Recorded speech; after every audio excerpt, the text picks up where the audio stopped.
How to do voice effects on TikTok. Hey everyone, welcome back to our channel. I am Bimal from How to Geek. In today's video I will show you how you can actually do and perform a voice effect on TikTok, so make sure to watch this video till the end.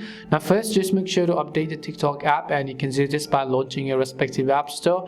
In the search box, typing in TikTok, and go ahead and simply either download or update the app. Once you've updated the TikTok app, now I just want you to go over and then open it up. Now it also really depends upon what kind of voice effect you're talking, whether you're talking about audio effects such as echo, reverb, virtual hall, or any type of effects like that, or whether you're talking about the effects of a text and which you want TikTok to recite that for you. I will show you both ways. First, tap on the plus icon and go about recording a simple video. I'll just hold this.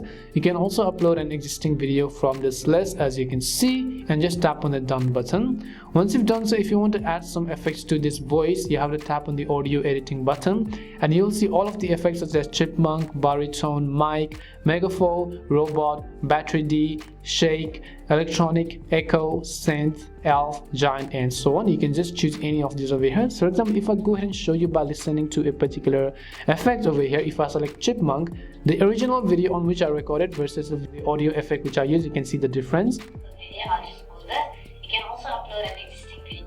So as you can see, the audio effect has been taken place. You can also use another one effect, as you can see. I'll just go to the first and I'll make it listen to you. I'll just pause that. You can also upload an existing. So as you can see, that is completely different. All of the effects are different. But there's also another effect that you might be asking, that let's say you want to actually go ahead and then use a text to speech over here. So for now, I'll just go ahead and mute the original sound in this video. Now if I just tap on the double A icon on the top right corner of the screen, I'll just select any of the text that I want TikTok to recite for me.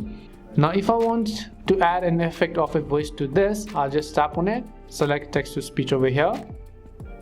Text to speech. So as you can see, TikTok will recite that. If you want to stop it, select cancel. And this is how you can do the voice effects on TikTok. We hope the video was really helpful. If it did help you, make sure to leave a like and subscribe to the channel. If you have any more questions, make sure to also leave them down. Thank you very much for watching, and see you soon in our next video.